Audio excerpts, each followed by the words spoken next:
Carrie, we're live, by the way. I didn't ask you if you liked the music. Can you hear the music in the background, the Christmas music? No, I can't hear it. No, let me hear. Wait. Yeah, no, I can hear it. It's quite terrible, isn't it? Well, it's not like Mariah Carey or anything. I posted this the other day on Facebook, and I'm very rarely on Facebook. If there's one, and I'm going to get bah humbugged like crazy for this, but if there's one artist that I don't need to hear any more of, I gotta say, it's got to be Mariah Carey. Mariah Carey. I'm not a Mariah fan. Well, I heard that there's a new one that Blake and what's his wife's name now? Oh, Bananas, the woman the only reason I can spell bananas now.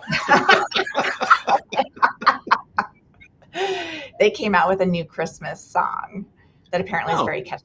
I heard it on the radio a couple of days ago, driving to work. Oh. All right. Well, I'm going to get right on that. Do you have Christmas plans? I do, actually, which is very non-traditional. We are going to Egypt. So we leave a week from yesterday, so next Monday. Wow. And yeah, we'll be there.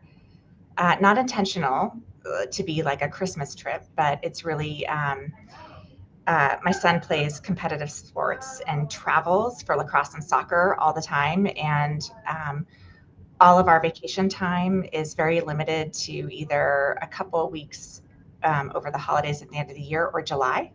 So we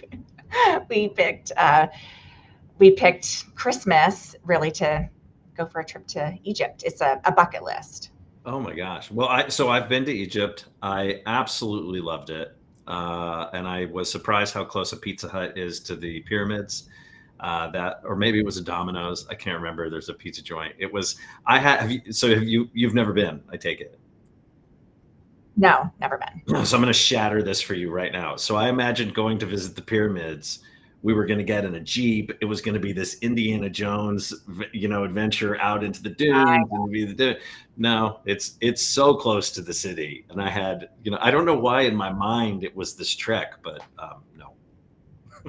Yeah. So I'm going to liken it to, have you ever been to Red Rocks here? Been to a concert? Yeah. Okay. Yeah. So in Denver, right? But you sit in like the amphitheater, the stadium, but you see downtown, right? So you're in the mountains, like it's this amphitheater, which is, an amazing concert. Great venue. Like the acoustics are wonderful. Yeah. And then you see kind of like the plains and then the Denver city and the high rises. So I'm thinking it's kind of like that, right? You're either in Cairo in the city. I'm going to choose to take the silver lining of it. And you see like these amazing pyramids off in the distance, or vice versa, right? It is magnificent. You're 100% right. And it is magnificent. It was just shockingly close. And I missed my venture into the, out into the desert to go visit it. But it is. So your camel ride was like a mile, and yeah, of course. And you'll see the Sphinx, and you'll see like all the stuff. I hope you go to the museum. That's a wonderful. I assume you have everything planned out. You have a tour guide or any of that. Yeah, and then we're taking a boat trip down the Nile, and then we'll go a little bit further out. Oh my gosh! So we are doing some like intra-country flights as well. So we'll get away from like the city. Oh, you're gonna love it. Well, I hope you have a great time. Well, are you ready to get started?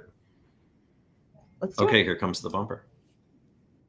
Welcome to the CXR channel, our premier podcast for talent acquisition and talent management. Listen in as the CXR community discusses a wide range of topics focused on attracting, engaging, and retaining the best talent. We're glad you're here.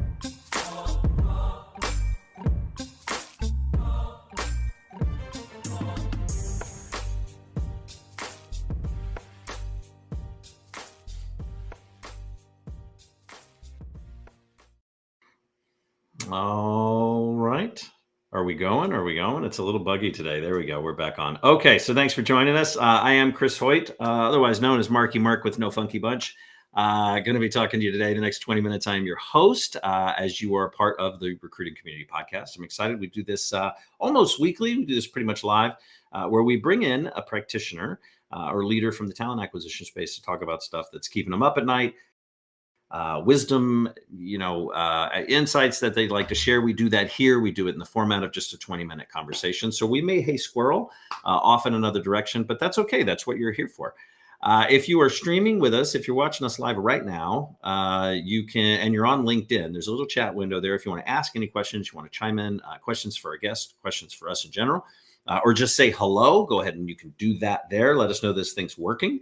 If you're on the YouTube or the Facebook, I think we see those messages come through on Facebook. You can drop a hi in there. We'll let you know if we see it.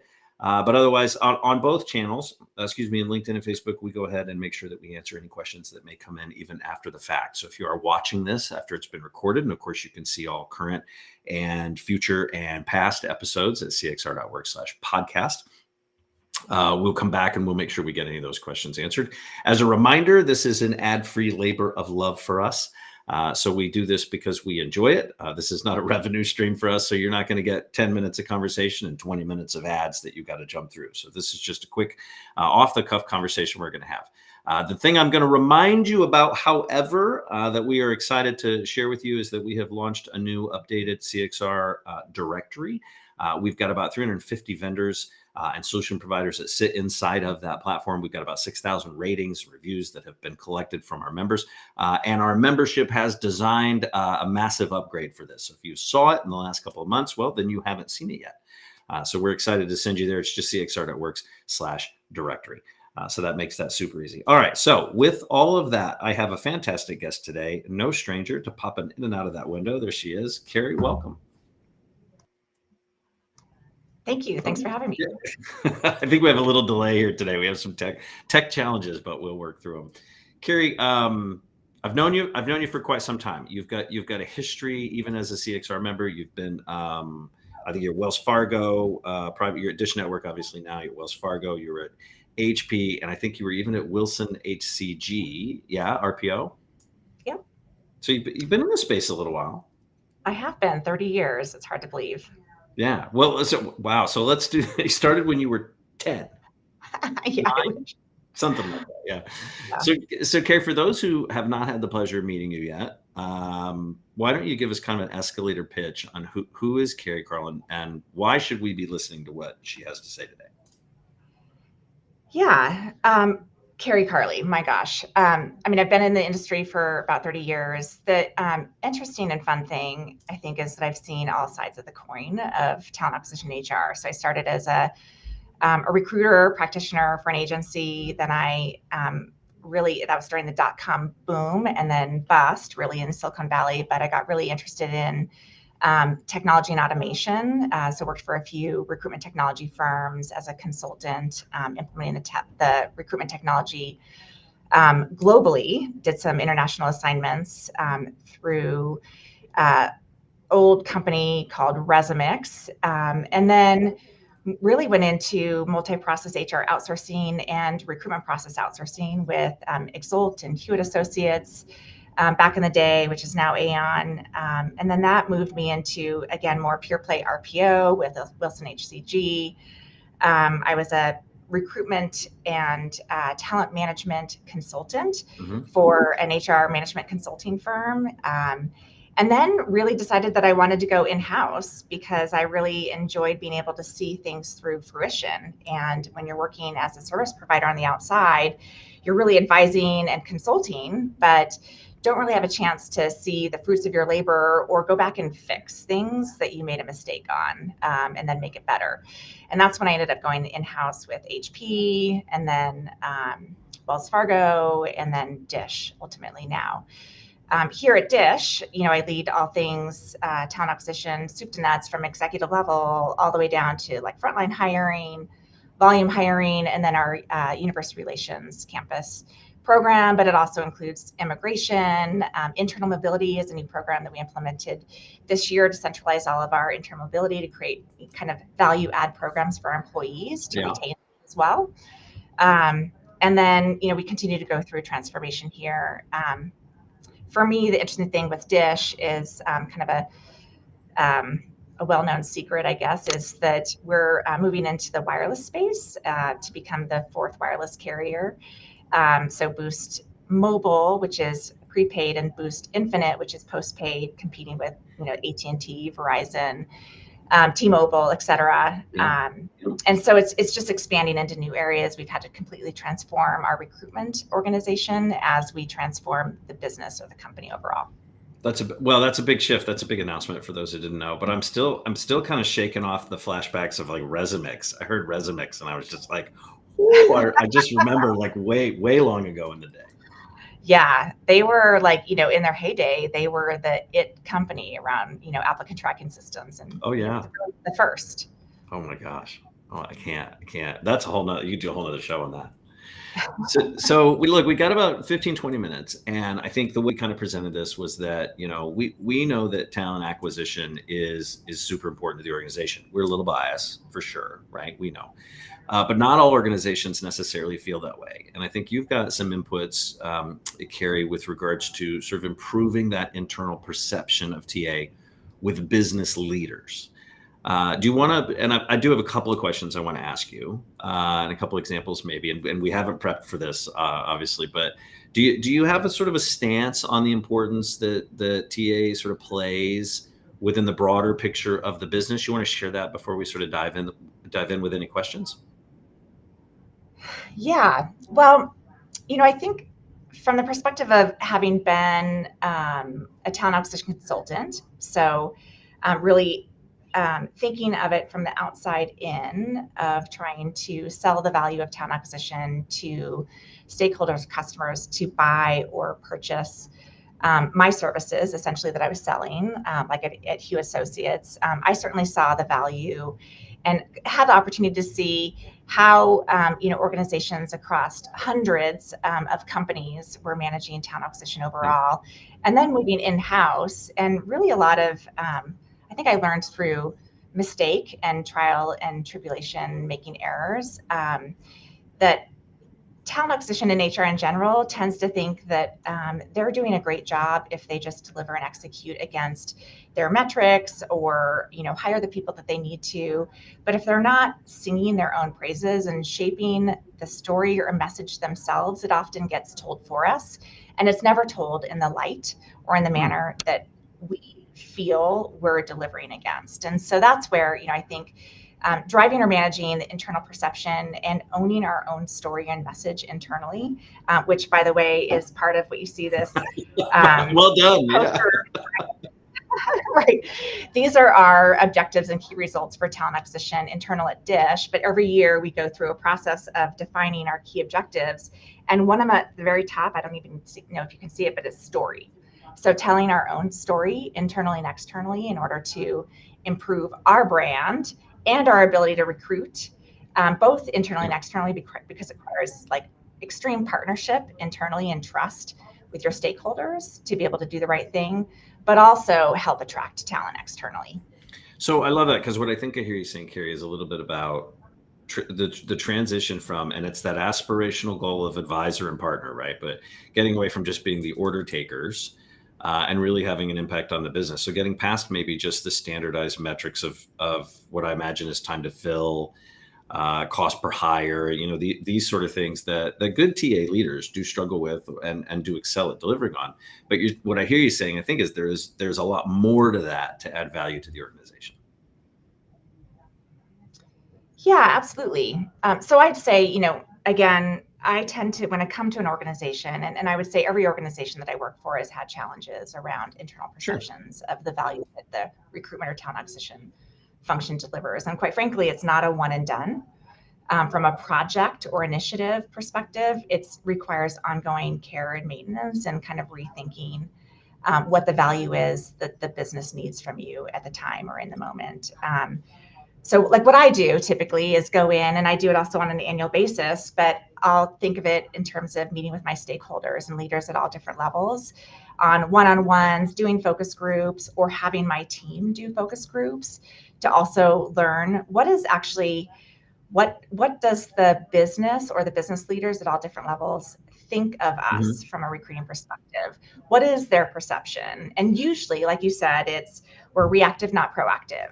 We're not delivering candidates fast enough. It's not a diverse slate of candidates. It's not a all of the X, Y, and Z's of what we're not doing for them lately, kind of thing. And it's typical. You usually hear the same things. And so that's where it's, again, taking that, and sometimes it's, like you said, having to reshape the role of the recruitment function, but sometimes it's also just reshaping the message and telling it a different way in which the business understands. So, TA and HR can fall victim to using our own internal speak, even by saying TA, right? Like, what's TA? If you're not living and breathing it, what is it to the business? And so using business speak of what matters, like even from the perspective of, I had a learning at Wells Fargo. I didn't want to measure and tell or communicate to the business time to start, because I didn't necessarily always have control of the time after offer acceptance to when someone starts. But that's what the business cared about, right? And they don't care about the time that the rec is opened. They care about the time that they asked for it. So really trying to think about, there's what you measure your team against, but there's what you report against, to be able to tell the story of what the business needs to understand, and then breaking that apart into things like, time and process within that, and then highlighting where there are opportunities and ownership of where the business can really own and help support the process. Well, I think it's a really good call out too. You've got, Kerry, you're talking about, not just business perception, but like what impacts the business, right? From the work that you do, how does it impact the business? And candidly, I think a lot of times the business, or I know a lot of times the business has very different goals. They're working towards very different things than we are as TA leaders.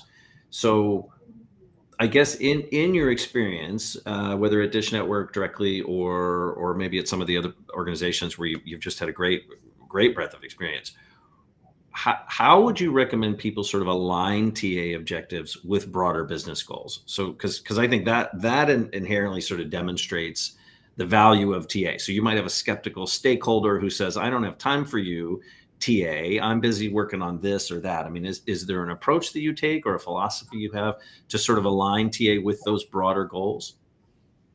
Yeah. Disconnected. Smartphone connected. The smartphone is now connected. Perfect. I'm glad someone else has joined with us. Siri. So it's a couple of things, and I think of it kind of as a cascading approach. So, every year, we think about what does our business need, and we're in that cycle right now. We're actually just finishing up for talent acquisition, but we think about it from the outside in. What does the business need overall? Like, what are their objectives and goals for the year? And then we think about how does talent acquisition, or how can we support that? So I'm going to give a really specific example.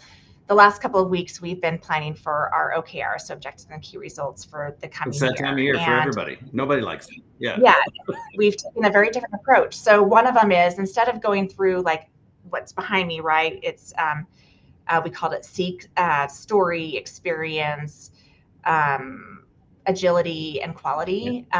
We're taking it actually from the perspective of the business, like enable retail wireless to grow and build subscribers. That's one of them. Another one is, we need to save costs and be more efficient. So what is that, right? And then we translate then what can talent acquisition do to support that and drive our key initiatives and objectives overall, so that we're driving and aligning what we do to what the business cares about. And then we set up monthly and quarterly business reviews. So with each business leader, so the EVP level, their direct reports, separate from monthly business reviews, which would be at different levels. So what we've done is we've looked at all of the different stakeholders within the business line and aligned individuals within our recruiting function with the appropriate level. So recruiters are working with hiring managers, right, at this level. And they're probably going to weekly meetings or whatever it might be. Then there's the director level, like our managers are working with the director level and their cadence or sequence and the types of conversations. Then there's the VP, SVP level, and then the EVP level. And so we have different levels of communications that are defined for different levels of our recruitment function and tier that stack up with the business, so that we have a good communication plan across the board for the year.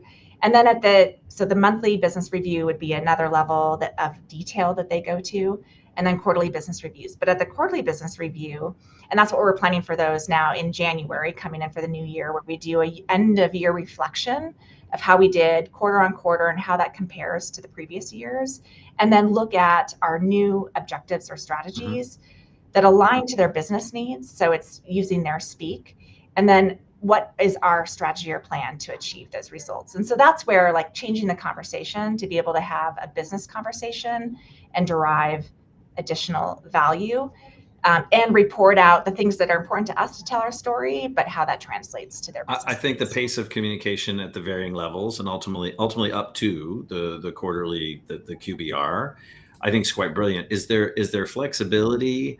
Because it's not necessarily a new practice, but it is certainly effective when you've got the right stakeholders involved. So is there sort of a Kaizen approach to those QBRs? I mean, like, you're in a very, volatile is probably not the right word, like in telecom, like it's always on. I mean, I was at AT&T for a decade. I mean, it's just always on. It's always moving. It's always go, go, go, go, go. Is there that same flexibility that the TA team or the TA structure is afforded when working with the business partners that way? Yeah, absolutely. So, like, as an example, I mean, stepping back, right? When I came on board, we had very discrete teams supporting each line of business. Nobody was working off the same process and all of that stuff, right? And so we've spent the last couple of years just to try and drive things at a foundational level. But it's been important for us to be able to have then fungible resources that they can flex and support different business needs depending on what the need or volume. So, like, as an example, right now, I mean, cash for us from a business perspective, cash is king. And our revenue generating part of the business really needs the greatest level of support. And so we've shifted a number of resources to be able to support that. And then we report against that. And so it might be, like, to your point, we're sharing that perspective with the business leaders so they understand that we can shift and be flexible to support their varying needs overall. I don't know if that's answering your question, but it's kind of operating at all different levels. Yeah, you have that flexibility. You're not suddenly super staffing, suddenly super downsizing, suddenly it's not a back and forth race. You're literally shifting those resources and you're shifting your alignments a little bit based on the needs of the business, which I think is great from a flexibility standpoint.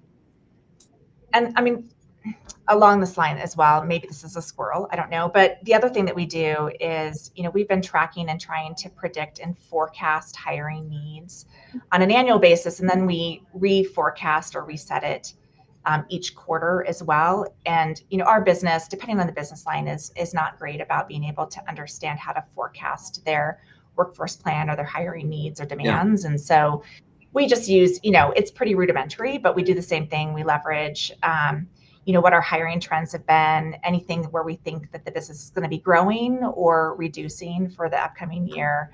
We look at attrition rates and assume some percentage of backfills, and then internal mobility, which is going to open up additional roles. And so, then we play that to the business and say, does this look right? Rather than saying, tell me what your forecast is for the new year.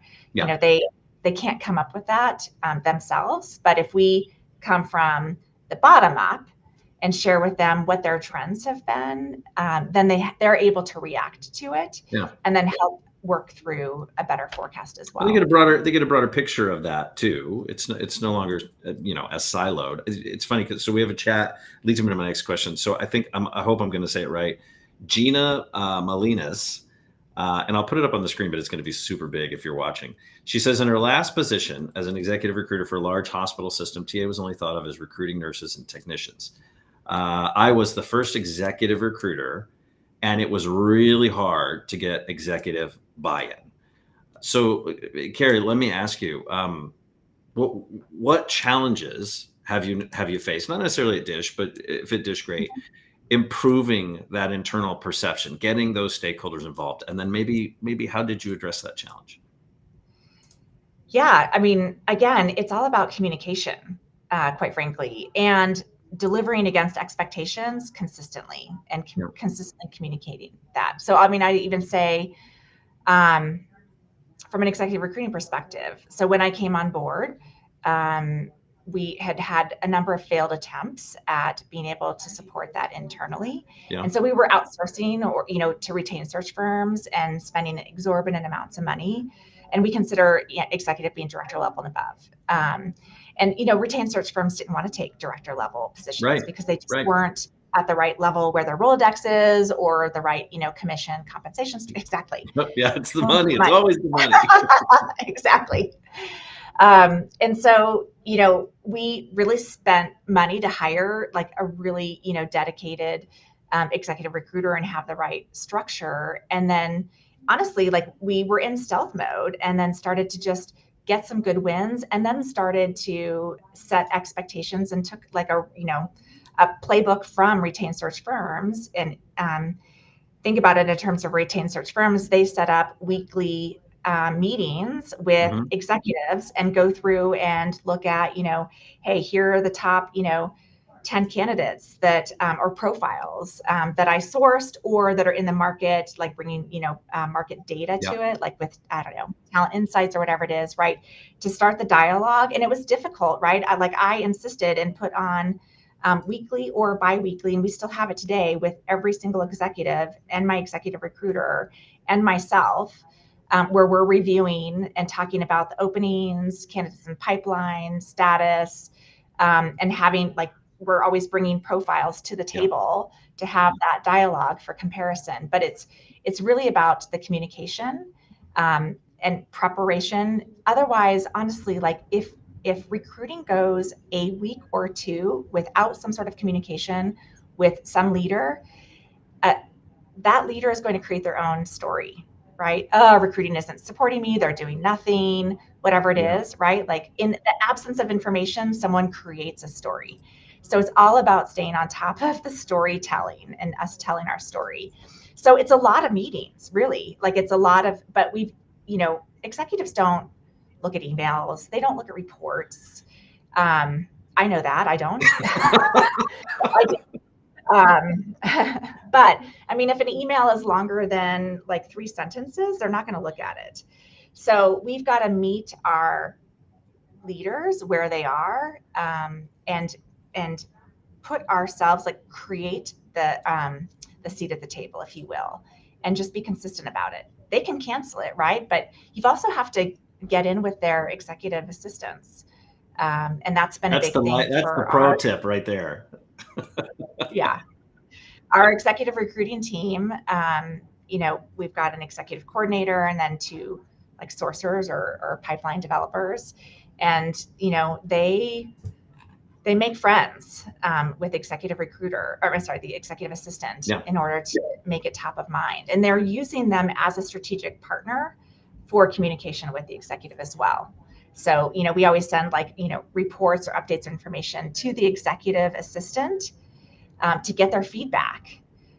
Treat them with respect as a valued team member with the executive to say, hey, how do you think, I don't know, Mike's going to absorb this information?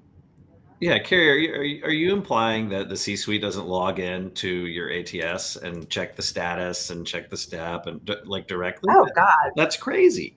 Heck no.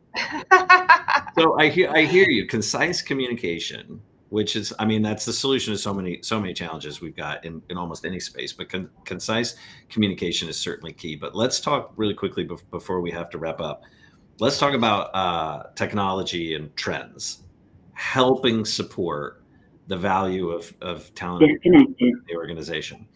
Do you see any, and I'm certainly not asking for an endorsement of any of them, and you don't have to name one if you don't want to name one, but are you seeing any type of technology or any trend in that tech space that you think will lend itself to sort of propping up today as that partner, right? As that value partner?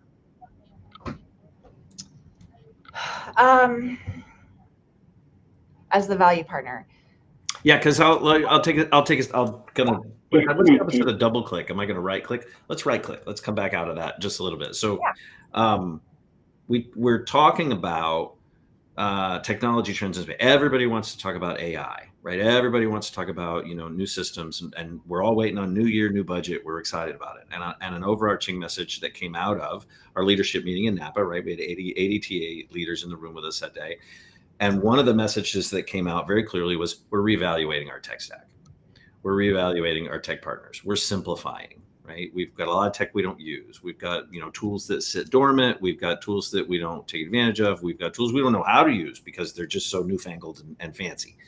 So as your team is sort of looking at this, or as you are seeing stuff in the industry, I guess my question is, are you seeing any technology, or I'll even say AI, AI generated or language models that could help with that mission of raising awareness of the value TA has for the organization? Yeah. So again, I'm going to go back, right? Like being in the space for 30 years and starting, my second job out of college was with a technology company. I mean, the reality is, there's no silver spoon, right? And there's no, or silver bullet, not silver spoon. I am the worst at analogies, but there's no silver bullet, and any technology firm is what you make of it.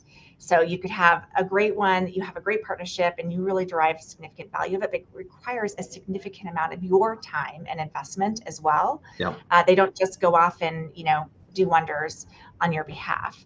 And I think that that's where people fall down and end up taking on more disparate or discrete technologies, because they're not looking at what they have and really trying to make the most of it, or even thinking about where is that partner or technology company going in the future, because they're all trying to build a business as well. And so, by the time you acquire a new one, they might be deploying the functionality that you're trying to acquire. So that's just like my general thought or perspective is overall. But I do think that there are some, conversational AI for us is the next thing that we're deploying or implementing. I know a lot of organizations have already done it, but that will be, quite frankly, as we can see it, a game changer for us to be able to deliver the higher touch that's needed for candidates in an environment where our candidates are our customers. We're a consumer-based company, and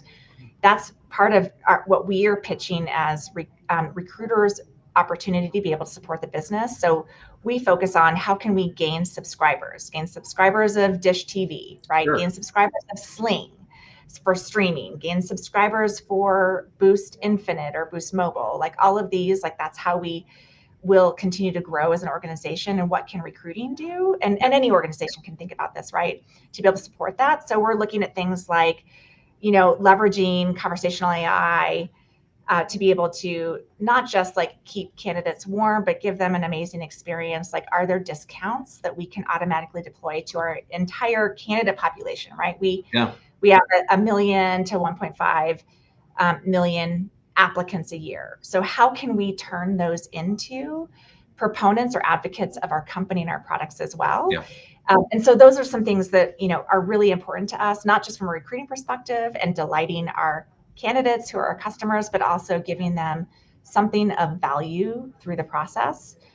Overall. I love it. And it's always kind of an interesting juxtaposition of strategy, right? So if you're on the consumer side and TA wants to get up in your social, and TA wants to be part of the messaging that goes out, like the consumer side at a lot of organizations, certainly so customer facing as a Dish, don't want anything to do with us on the TA side, because you were taking away from our one mission, and that is to get this click, to get this sale. Distracting for career, not so great. But if you flip that and you go to the TA side, we will take all the coupon codes and all the marketing stuff we can get, give it all to us, because we will use that to continue to entice the candidates, to let them know that we know that they are customers. We acknowledge that they are, that they are people who, we may be working side by side with, and we want to delight them as well. I love that. Yeah. And that's a really good example, appropriate for this topic, which is how can we provide additional services or value add to the business and help bring that to our business leaders. And quite frankly, even in the last month, we've been doing this and they hadn't thought of it. And they're so excited, like, yay, another value point that, talent acquisition can provide for us. And then they're going to think about it differently.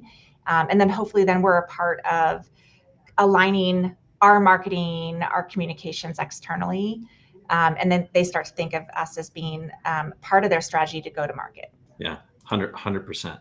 Look, so I asked this question of everybody, Kerry, when they come on the show. So as we wrap it up, if you were going to write a book on this subject, right, increasing that partnership, that value add to the business, if you were going to write a book, what would the title of that book be? Oh my gosh. What have you done for me lately? I don't know. I'll take it. I think it's a great book title. I feel like we're constantly trying to tell them what we're doing for them. 100%. I think that's a great book title. So, present company excluded. This is the fun question. Who gets the first signed copy? Oh, Jerry, of course. Oh, that's no fair. Just because Jerry's not doing it. Chris, you do. I thought you're co-writing it with me. I'll write the forward or the backward or the something. All right. So if not Jerry, is there anybody else in your life you'd give that book to? Oh my gosh. Yeah, you know what? I'd probably give it to a couple of like the great leaders that I've worked with, like Dave Scott, our CHRO previously, or Cheatham Genser. She was my CHRO at Wells Fargo, a phenomenal leader. A couple of the great leaders that have really like made an impression on my career and who I am as a leader. I love that. Well, Kerry, look, I know you're super duper busy. I really appreciate you cutting time out for us and the listeners. It's Kerry Karle, and I had the LinkedIn reference up there. She's not difficult to find. You'll find her online. Kerry, thank you so much for your time today. So much gratitude. Really appreciate it. Likewise. Thanks, Chris. All right. CXR.work/podcast. Listen, subscribe, do all the things that the buttons tell you to do. And we'll see you guys next week. Take care, everybody. Have a fantastic holiday. Enjoy Egypt. Thank you. Thanks for listening to the CXR channel. Please subscribe to CXR on your favorite podcast resource and leave us a review while you're at it. Learn more about CXR at our website, cxr.works, facebook.com and twitter.com/careercrossroads, and on Instagram at careerxroads. We'll catch you next time.